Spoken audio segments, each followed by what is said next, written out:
और वर को कैसा वर मिले, कैसा योग्य वर मिले, उसके लिए उन्होंने बहुत प्रयत्न किया।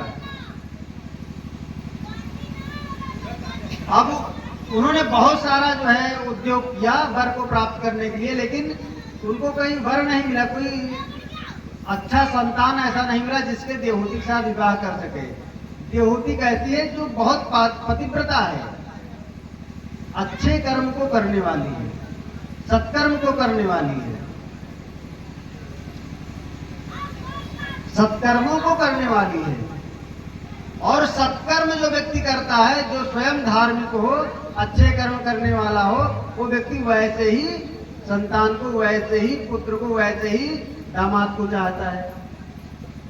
इसके लिए बहुत प्रयास किया मनु ने, लेकिन कोई अच्छी संतान उनको मिली नहीं। देवहूति ने बताया कि एक जो है ऋषि हैं, उनको मैं पसंद करती हूँ। देवहूति ने स्वयं कहा है, उनको मैं पसंद करती हूँ, और आप चल करके उन्हीं के साथ में हमारा पाणिकाण संस्कार कर दीजिए।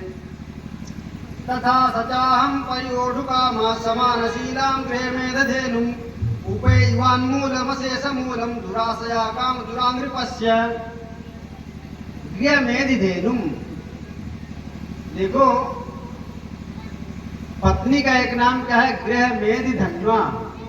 गृहमेधिधन्वा का साधारण अर्थ लेते हैं तो घर की क्या है, बोलते हैं ना कि हमारी लड़की क्या है भैया, गौ है, गौ। ये शब्द वहीं से लिया गया है, गृहमेधिधन्वा।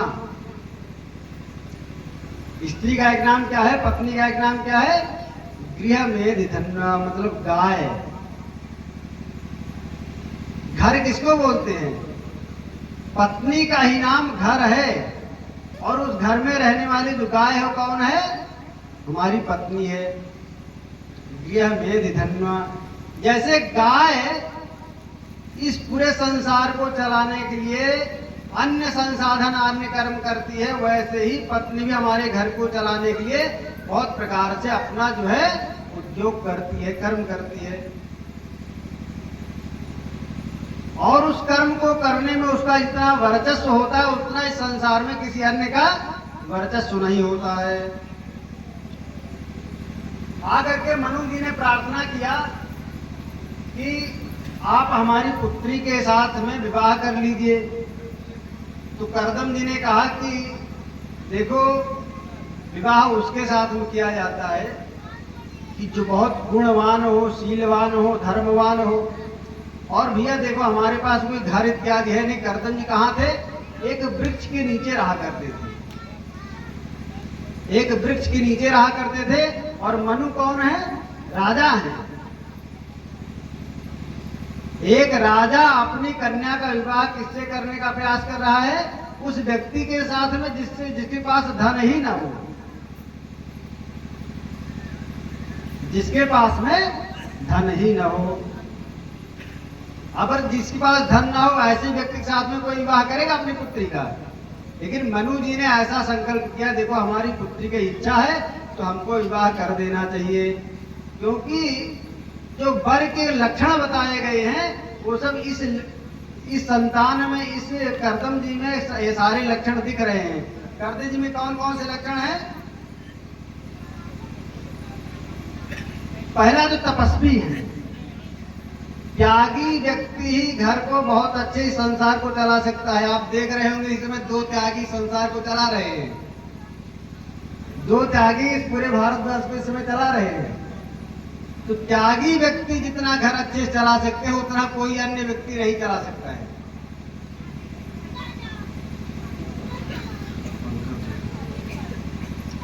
त्यागी व्यक्ति जितना अच्छे से घर चला सकता है, उतना अन्य व्यक्ति घर नहीं चला सकता है। कैसा त्यागी होना चाहिए? क्या उसके मन में जब हम सेवा करते हैं, हम कोई चीज लेकर के आते हैं, कुछ धन त्याज लेकर के आते हैं, तो अपने घर में सेवा के लिए उसको लगाना चाहिए। ये भाव नहीं रखना चाहिए कि इससे ये हमारे पत्नी, पुत्र, संतान, ये सब जो है इससे हमारी सेवा करेंगे। ये सब भाव नहीं रखना चाहिए। अगर आप ये भाव रखेंगे तो निश्चित है आप स्वयं कष्ट में पड़ जाएंगे।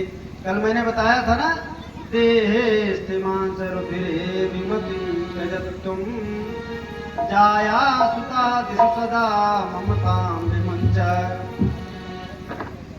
घर की सेवा तो करना चाहिए, घर की सेवा तो करना चाहिए, परंतु उस घर में वैराग्य भी होना चाहिए।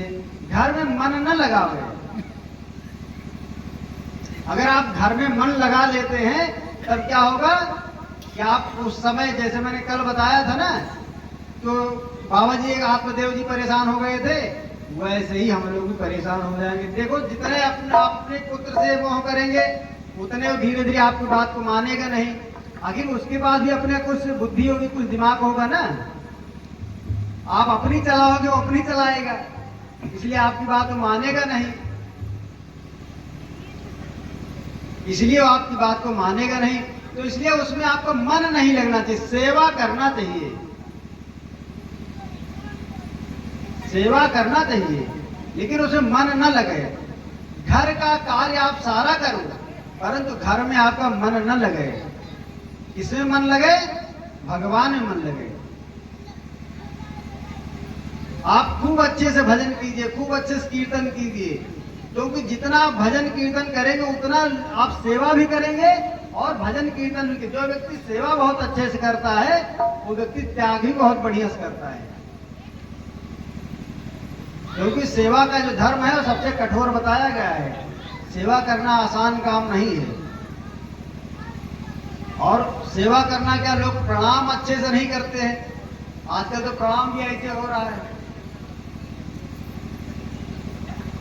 प्रणाम भी लोग ऐसे कर दूर से जो है हाथ उठा लेते हैं, समझ ले झापड़ मार रहे हैं, मारने की इशारा कर रहे हैं, प्रणाम कर रहे हैं, कुछ पता नहीं लगता है।